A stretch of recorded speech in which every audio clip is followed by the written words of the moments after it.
Hi, everybody. I'm sports psychologist Dr. Andrew Jacobs. I'm the host of the Sports Psychology Hour. It's a radio show here in Kansas City that airs every Sunday morning from 7 to 8 a.m. on 810WHB.com. I've been on the radio for 33 years here in Kansas City. I'm in my 43rd year of work as a sports psychologist. And over the past few years, in addition to our radio show, we've now launched the Sports Psychology Hour as a podcast, now via live stream. So go to my website, which is winnersunlimited.com. Click on the podcast tab. You can listen to all kinds of episodes of my show. I've got dozens and dozens, about close to 8 to 10 years of podcasts on there. That's winnersunlimited.com. I'm one of the first trained sports psychologists in the country. I've been doing this for 43 years, as I said. And I love doing this show. We do this show, this Facebook Live show, because I want to talk to people about sports, youth sports, and the wild, crazy stuff that goes on. And I've got a guy on tonight who's going to be great. His name's Vj Stanley. He's the founder of FrozenShorts.com. He's the author of Stop the Tsunami in Youth Sports.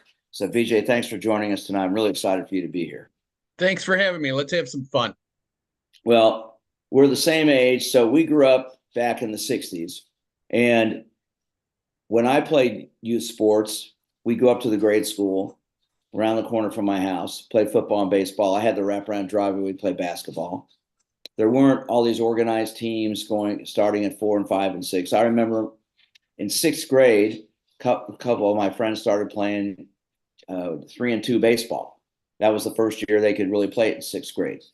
So we were about 11, 12 years old at that time. Now you've got organized sports at 4 and 5. The burnout rate at 12 and 13 is enormous. Kids are quitting, they're stopping. Why? 70%. Yeah. Why? Because of the craziness that's going on. And we're seeing now, I've been talking about this forever on my show. Youth specialization is crazy because it results in burnout, results in physical injuries. And now we're seeing all these baseball pitchers in the major leagues having Tommy John surgery, having shoulder issues. Why? Because they played baseball year round. They've been pitching year round and they're worn out. Okay. And why is that? Well, because their dads are saying, hey, you're going to take extra pitching lessons all year round. When summer baseball is over, you're doing fall training, fall ball. And over the winter, you're going to train her and work nonstop on that. And they're blowing their shoulders out. Do you agree or disagree with all that? Yeah, well, and that's exactly right. But there's another, as I like to say, take it one more step further. Max velocity is now the thing. They have pitching guns, radar guns for 10-year-olds. We've worked with over 10,000 kids. Our other company is called Balanced Excellence. It's balance, not specialization. If you go to the doctor and you have a cold, he doesn't send you to a specialist. So if you go to a specialist, you expect special results. The idea that throwing as hard as you can and more is better is only driven by money. No, it's driven because you're going to get the best girl if you throw the ball harder, right? Isn't that it? I I was a Division I hockey player. I started second base, All City Catholic in high school, led off, but that didn't get me the girls. The hockey did. So tell us why you've gotten into what you're doing here, because you're really an advocate of the things I'm talking about. Tell me why you're into this. Well, it really started by accident. I was just working with some parents. I'm the one that came up with the phrase joystick coaching, and it was in 2002. I got asked to speak to a private school parent, middle school, and most of the kids, the parents, were well off, and these kids mostly had good grades, and they were talking about how smart their kids were. And I said, well, if they're so smart, then why are we treating them like remote-controlled robots attached to adults' joysticks and egos? Let's not take advantage of the fact they're kids. Let's embrace it. And then someone said, Vj, you should write a book. And I was the head hockey coach at the University of Rochester at the time. And so I started speaking a little more. And someone from USA Hockey approached me, someone from USA Basketball, USA Baseball. And I got to tell you, as I saw it and my children were involved in it, I was more and more shocked, not confused, not wondering. Let me tell you a quick story. We were coming back from a tournament in Virginia. We live up in Rochester, New York, half out, 45 minutes from Buffalo. And there were probably 300 kids, Andrew, at the tournament. there were 2 division. I mean, I scouted after I retired for 3 different NHL teams. There were 3 Division I athletes. So every other kid was just there supporting those 3 kids. That, I mean, the parents, the money, and everything. We drove home and I told the kids, that's the end. I said, before I drink the Kool-Aid, I even told them, I said, it's not, I said, there is no Santa Claus. Oh, Dad, we know. And I said, no, you don't. I said, there is no Division I scholarship. It's a race that doesn't exist. You're just going to have fun. And true to form with what you and I are talking about, what you've been advocating for so long, my son had his best year ever playing soccer. All the pressure was gone. Right, right. Because it's fun, right? Yes. That word fun. Remember that? We used to have fun. I remember my 3 or 4 of my friends, we go up to the grade school, Mohawk grade school, which is no longer there anymore. But we'd go up there and we'd play 500. We'd play football. We just go up there. There were no adults telling us what to do. And this is in 5th, 6th, 7th grade. And we didn't want the adults there, by the way. People should know it's not that they weren't just there. We didn't want them there. Right. Well, none of ours wanted to come. They weren't interested. Now everybody's got to go there. They're keeping stats, and numbers, and all this stuff. The stat book at these games. Okay. They do clocks now for how much basketball time they're on. I'm working with athletic directors. I've worked with superintendents. They're parents that clock the amount of time on the basketball court their kids get at 2nd grade. Okay. By all means, people keep going. It's really working out well for you. My book that I co-wrote with Jeff Montgomery, Kansas City Hall of Fame closer, and Peter Malone, who's in the Hall of Fame for swimming, one of the top swim coaches in this country. I work with both of them. And they each coached each of my sons, which is why I had them write the book. The book's called Just Let Them Play, Guiding Parents, Coaches, and Athletes Through Youth Sports. We talk in there, the 3rd chapter is called Embracing Failure Can Lead to Fun. Okay? People today don't want to fail. They don't want to lose. They got to come on top. They got to be first. We got to win. Because if you don't win, you're not going to get anywhere. Okay. So let's talk about, you've written books. You speak on this stuff all the time. You've got all this wealth of experience. What do we do to change it? Because let's face it. What's the bottom line issue here? Money, right? It's all about money. People are making money on these kids.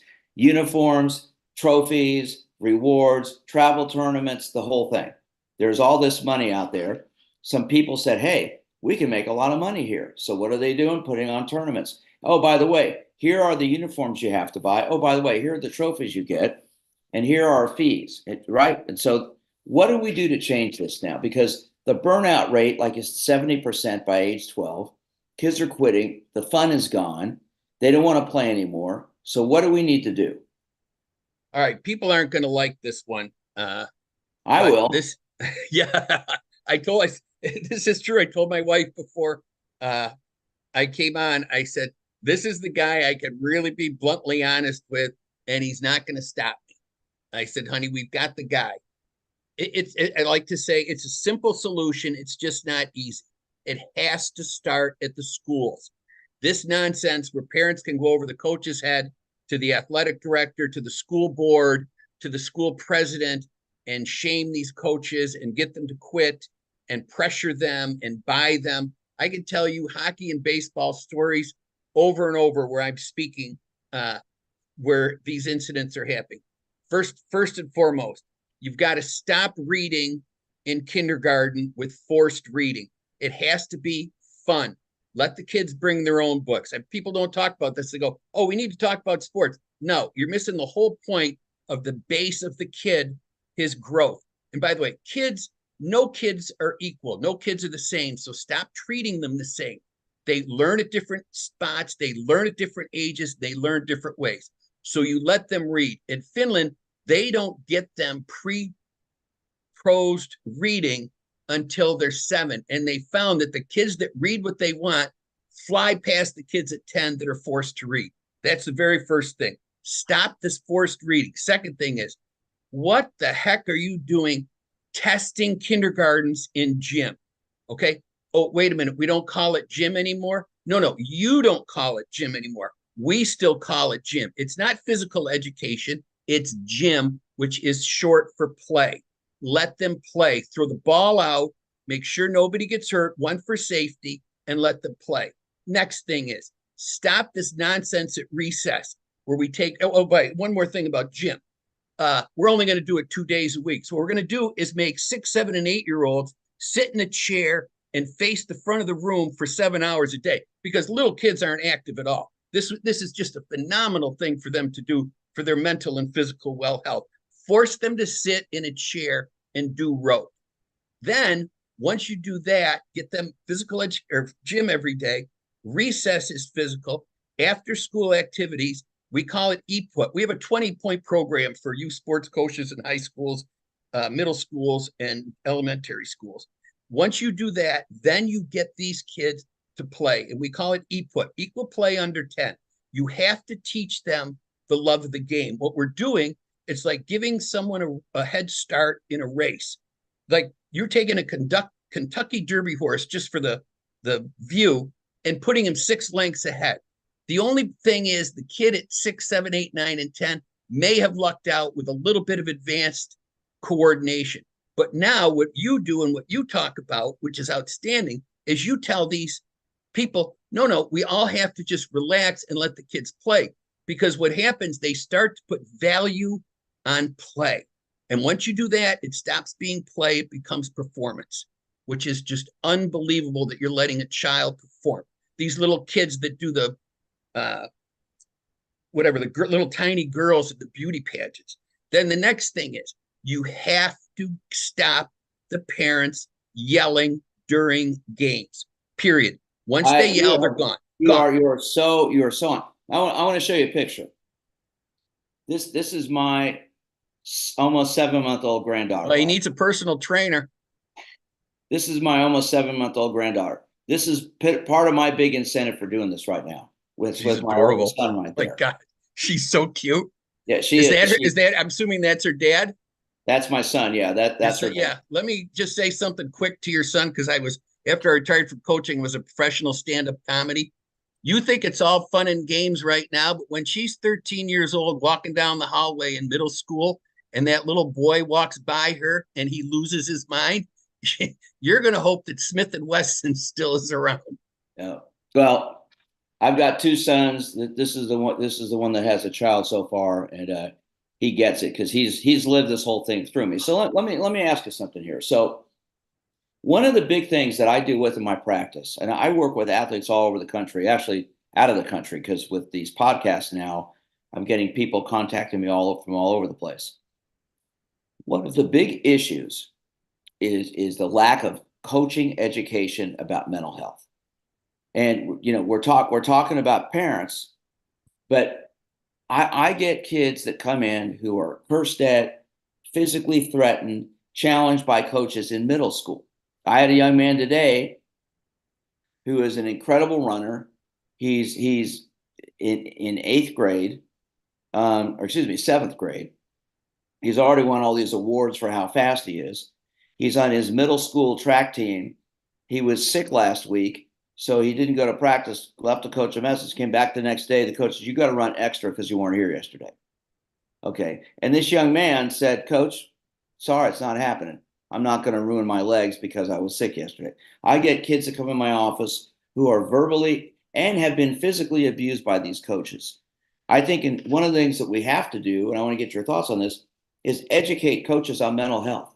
It shouldn't be about winning in 4th grade.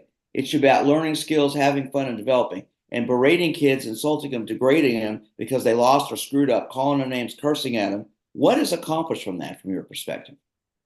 Nothing. Let me take it 1, 2, 3 steps. First, nobody knows how to win a game. Jerry Jones has said publicly he'll write an open check to win another Super Bowl. He built a $2 billion stadium for himself, and he doesn't know how to win. He can't win. So it's all about the journey. We've got to start teaching that the journey will lead to the victories. Well, let me interrupt you real quick. I'm in Kansas City. So this team, the Chiefs, lost forever. Now they have a coach who I've never met, an Andy Reid, who I think understands that process. He's a coach's coach. the players, when I listen, I've worked with several players, and they'll talk about it, that he cares about them as people. And that's one of the things I think why this team has succeeded, because the coaching staff, and I know a couple of the coaches, I've talked to them extensively, they care about the players as players. I mean, not all of them, but most of them. And so I think that's when you talk about Jerry Jones, while they're failing there, you take a situation here where they're doing so well, a lot of it's mindset. A lot of treating, I've never met Patrick Mahomes, but when you listen to this young man talk, he is grounded. The players get along great with him. They love him. He respects them. He treats everybody as the same. And I think that's when you have people like that. He grew up with a baseball dad and was exposed to this stuff at an early age. Obviously, he's physically gifted more than most of us are. But at the same time, I think mentally he gets it. And that's also when you listen to someone like Andy Reid, they coach. They don't berate. I've seen so many coaches over my career who scream and yell and degrade players. What's accomplished by that? When somebody drops a pass, oh, I dropped it on purpose, coach, to piss you off. No. Right? I mean, this is where, and this goes down to the younger levels.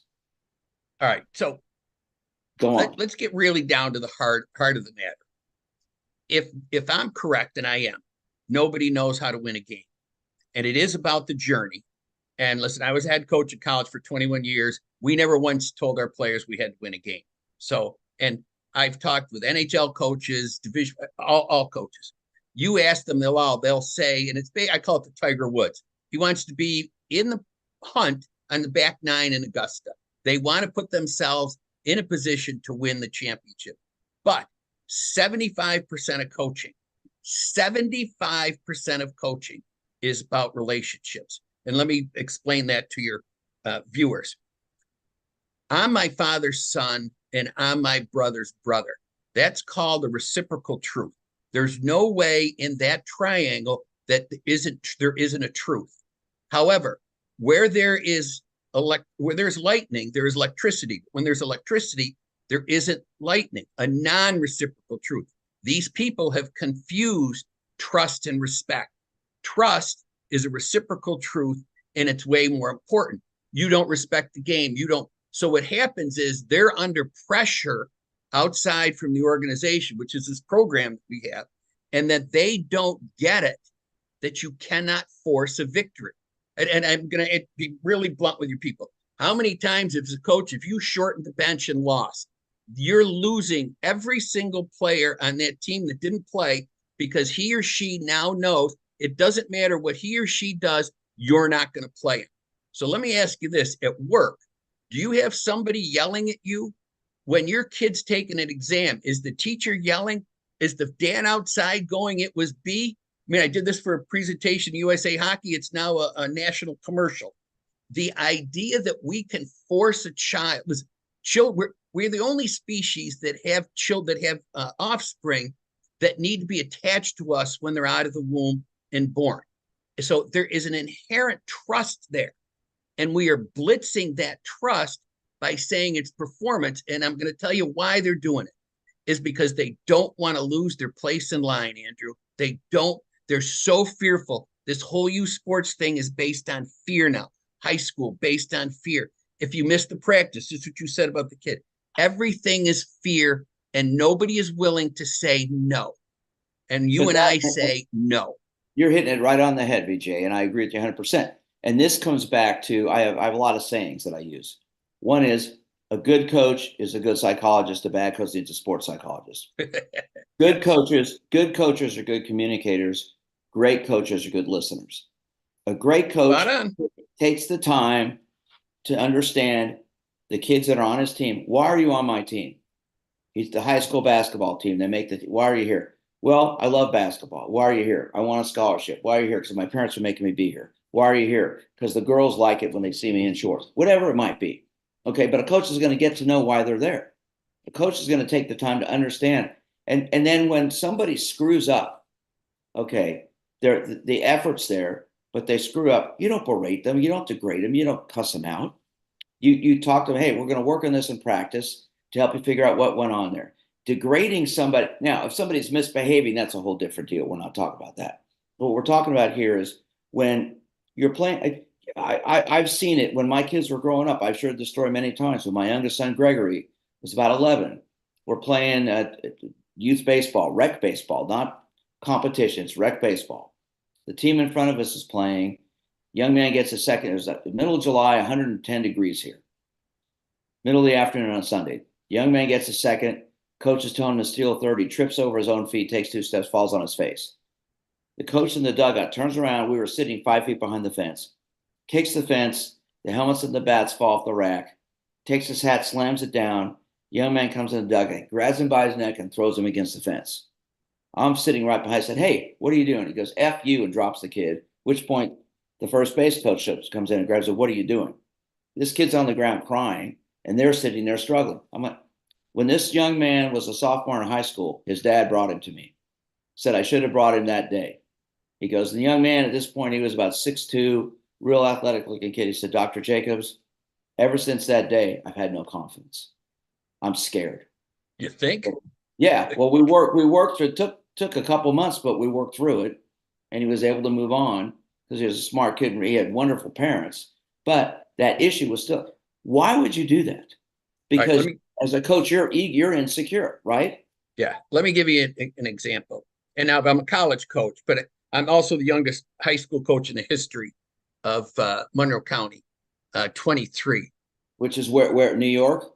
Yes, upstate New York.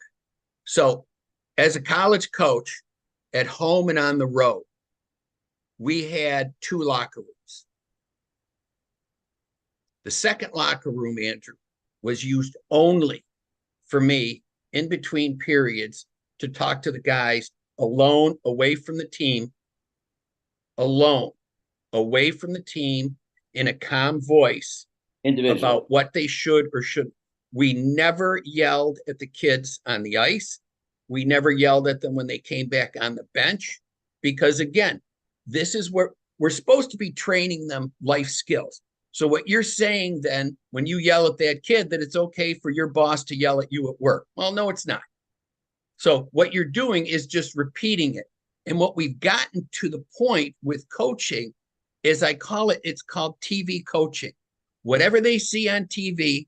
I worked with a very well-known, nationally known high school basketball coach. This is what he said to me after I was watching one of his practices. Why did he do that? That's what Kobe Bryant does. Look, let me make it also perfectly clear. There is nothing a professional athlete does, nothing that has any bearing on your son or daughter playing a sport. Nothing. They're genetic freaks. That's why we pay to watch them play. You play for fun. The more fun you have, the better you get. The better you get, then hopefully the better you will enjoy and help others around you. We had a saying in our locker room: you can't be my best player unless you take pure total joy in the success of others. You don't have to lead from front. You can always lead by support.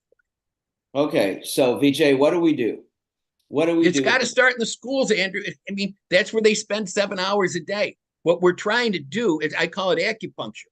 We're trying to fix it. You and I, everybody, we're trying to fix it, but we don't have the support. So what it would be like is you going to work all day, and let's just say and I'm just using an example. You're not a sports psychologist, you're not a famous sports psychologist, so you have all these famous patients. You're a struggling intern, and you go all day, and during that day, every day at the hospital, the clinic, wherever you are, somebody is criticizing you.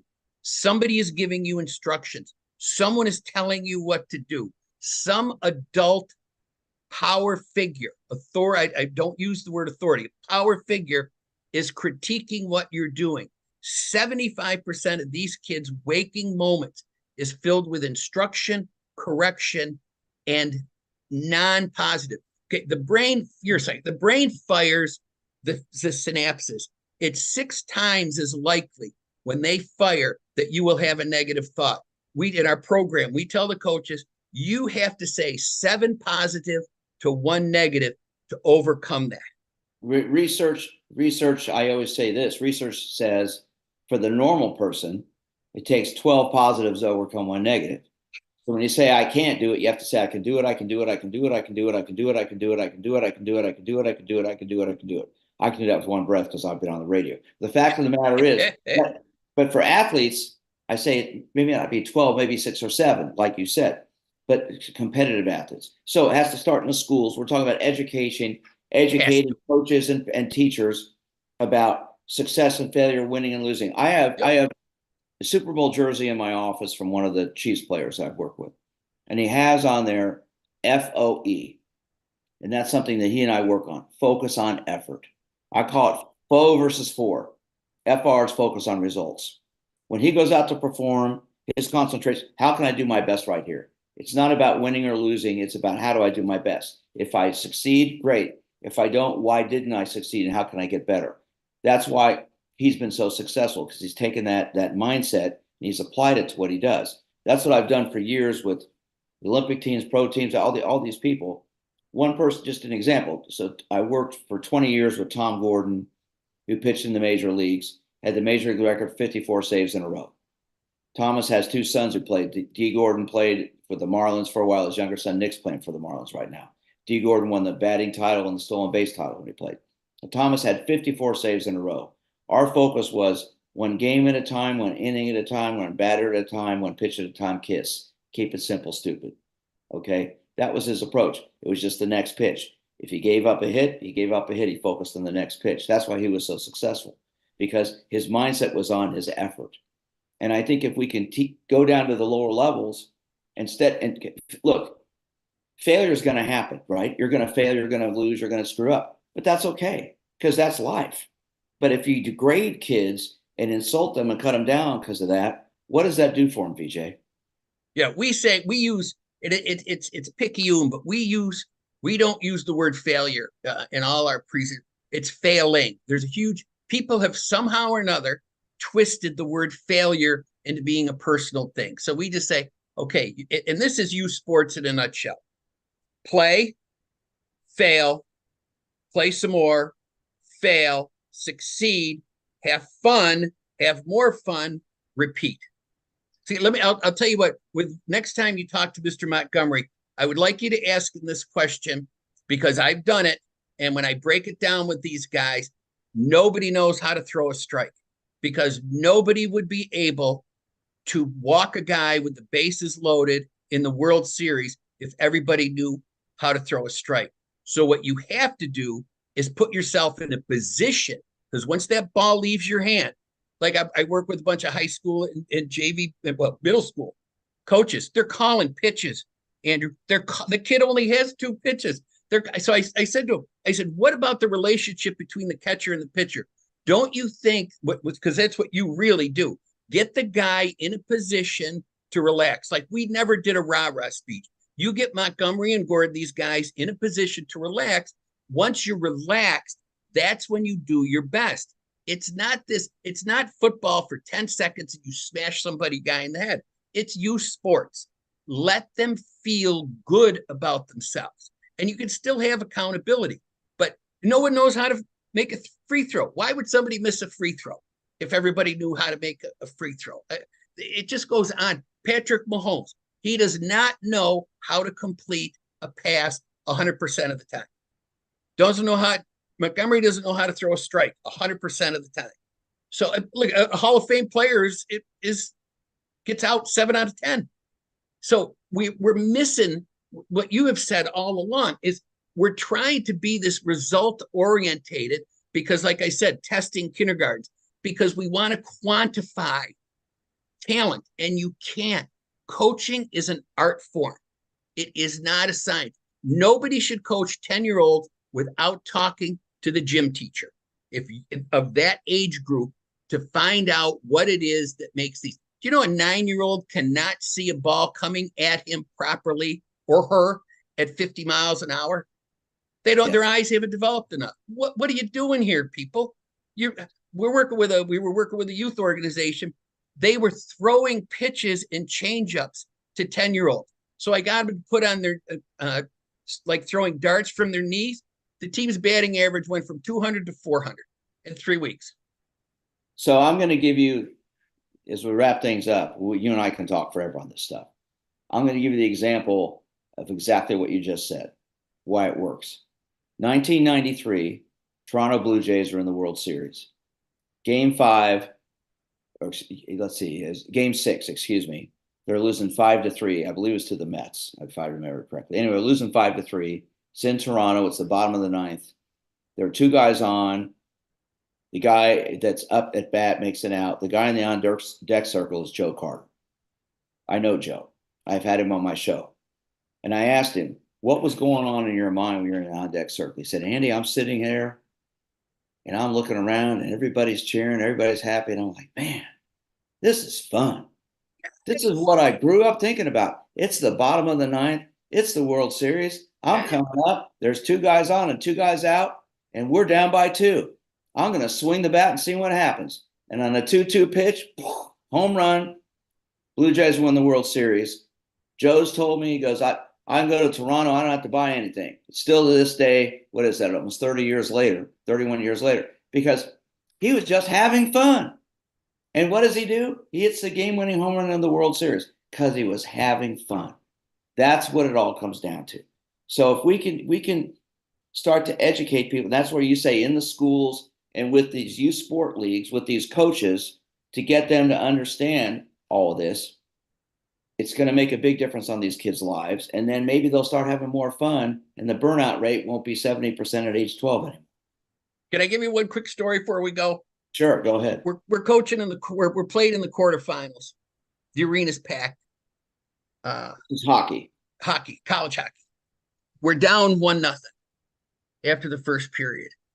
Come into the locker room and one quick aside: don't talk to the players after a game. They fear the ride home. You sports coaches and parents, unless the kid brings it up, you don't bring it up. Say I love you, and I love you, and that's it. So I'm proud of you. Yeah. And I come in and their heads are down. And I go, holy. And I have my assistant coach bring a fire extinguisher with him. And of course, the players are looking at him. I said, nobody take off their skates. This is, I don't know how much you know about hockey, but there was a time where there were wooden and then graphite sticks. I said, nobody take their skates off. Nobody touch their sticks. Nobody move. I've already called the hazmat people. I've called the fire department. We've got a fire extinguisher right here. Now I've got them. I own them. They have no idea. They've forgotten all about the first period. They've forgotten everything. They're concentrating on this. And I'm not yelling at them. And I go, you guys are holding the sticks so tight. I fear the graphite will hit the floor. The wooden chips will hit the floor. The skates will hit that, and this whole thing is going to go up in smoke. I said, oh my God, please tell me that you didn't have any fun that period. Just please, it's because this is what's happening. We outshot them 20-1 in the next period. When we were coming off the ice, I stopped them coming off the bench, and I said, look at our end of the ice. He said, they don't even have to Zamboni it. Once you relax them, once you get them, that's when you get performance. And relaxing means they're having fun for them, not you. You said it all, my friend. Excellent. Listen, we're going to have you back on again. This has been great. Of course, you and I can probably talk. We could talk for hours about this stuff, obviously. People want to get a hold of you, Vj. How do they reach you? Our website, Frozen Shorts, is the parent company. Balancedexcellence.com is our website. VJ@frozenshorts.com. I answer all my emails. Unless you're like the one yesterday, they're not playing the JV team. They're not playing all the kids. And what should I do about it to a parent? I said, well, your kid's the one not playing, right? So if you're going to do that, you're going to get what I'm giving Andrew. You're going to get full, blunt honesty, because this thing where we keep saying, oh no, don't hurt the kids' feelings. Wait till they're, no, let them dream. No, you're an adult. You're not their friend. You're not their coach. My office phone number is 585-743-1020. VJ@frozenshorts.com, balanceexcellence.com.